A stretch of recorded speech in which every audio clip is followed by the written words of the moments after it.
My wife Sarah and I had what I thought was a perfect marriage.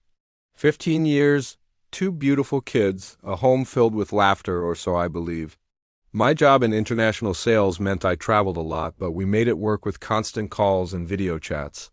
It was during one of these trips, while I was in a hotel room thousands of miles away, that the first crack appeared in my perfect world. I was on a video call with Sarah. She was in our bedroom, looking radiant as always. Our daughter, 14-year-old Lily, popped in to say hi, then left. Sarah was telling me about her day, but then she got up to grab a glass of water from the nightstand.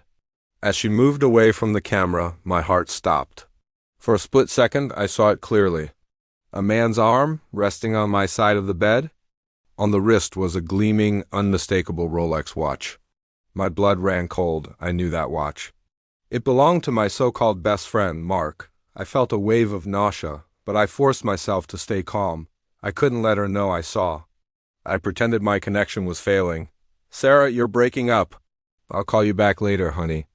"Love you." I hung up before she could respond, my hand shaking. Sleep was impossible that night. The image of that Rolex on my pillow in my bed burned into my mind. The next morning, I booked the first flight home. I didn't tell Sarah. I wanted to see it with my own eyes, to erase any doubt. I landed and took a cab straight to our house. The key felt heavy in my hand as I quietly unlocked the front door. The house was silent. I crept up the stairs, my heart pounding in my chest like a drum. The door to our bedroom was slightly ajar. I pushed it open, and there they were. Sarah and Mark, tangled together in our bed, under the covers. The shock was so profound it felt like a physical blow. I just stood there, frozen in the doorway, the sound of my own breathing roaring in my ears. I slowly backed away, closing the door without a sound. They hadn't seen me. I went downstairs, my mind racing. Rage, betrayal, and a deep, aching sadness washed over me. I wanted to scream, to break things, to confront them right then and there, but a cold, calculating thought took root. A simple confrontation wasn't enough. They deserved more. They deserved to be exposed for the liars they were. I walked out of the house as quietly as I had entered and went to a nearby hotel. I needed a plan. That's when I called my son, 16-year-old Ethan. He was always wise beyond his years, perceptive and loyal. I told him I was back in town for a surprise and asked him to meet me.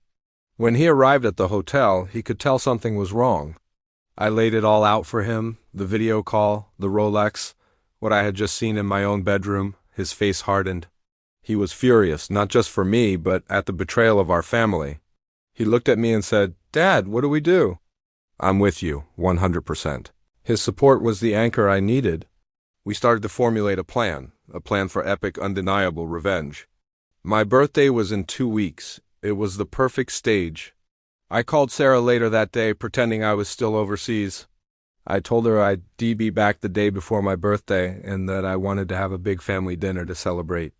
I said, "Let's invite your parents, Sarah. It's been too long since we all got together."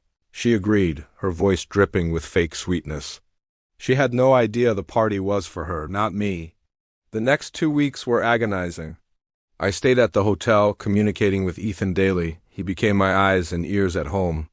He told me Mark was over almost every day. He also noticed something else that twisted the knife even further. Our daughter, Lily, was in on it. She was actively covering for her mother.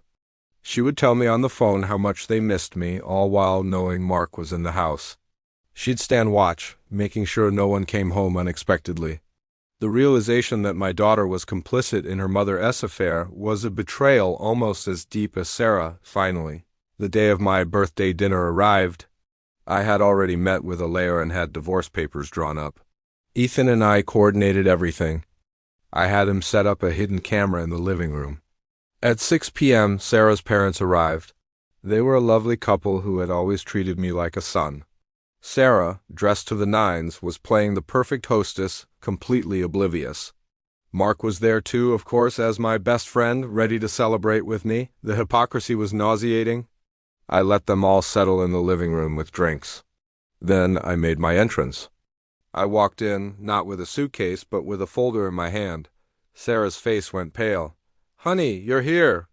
We weren't expecting you for another hour." she stammered, rushing to hug me. I sidestepped her. Mark just stood there, a deer in the headlights. I looked around the room at Sarah's parents, at Mark, at Lily, who was avoiding my gaze, and at Sarah. "Surprise," I said, my voice dripping with ice. "I thought we'd start the party with a little home movie." Ethan hit play on the TV. The first thing on the screen was a still frame from my video call, a crystal clear image of Mark's arm and his Rolex on my pillow. Sarah gasped. Then came the security footage from inside the house that Ethan had helped me gather, clip after clip of Mark coming and going. Footage of them together. Footage of Lily keeping watch at the door. Sarah's mom looked horrified. Her dad stood up, his face filled with rage and disappointment, and looked at Sarah. "How could you?" he whispered. Sarah started crying, a pathetic stream of denials. "It's not what it looks like. This is a misunderstanding." "A misunderstanding?" I laughed, a bitter, hollow sound. "I saw you with my own eyes." In our bed, I turned to Mark. "And you, my best friend, all those years, all that trust, for this?" He couldn't even look at me. Then I looked at Lily, my own daughter. "And you knew, you helped her lie to me. You helped her destroy our family." Lily burst into tears, finally looking up at me with shame in her eyes. I walked over to Sarah and dropped the divorce papers on the coffee table in front of her. "This is for you." "Happy birthday to me," I turned to her parents. "I'm so sorry you had to see this, but you deserve to know the truth about your daughter." Then I looked at Ethan, who was standing by my side, my rock through this whole nightmare. "Ethan, let's go." We walked out of that house, leaving the wreckage of our family behind for Sarah to clean up.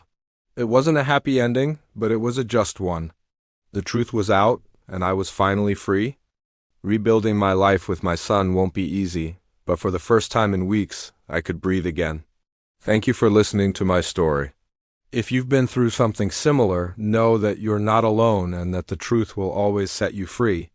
Don't forget to like and subscribe for more stories.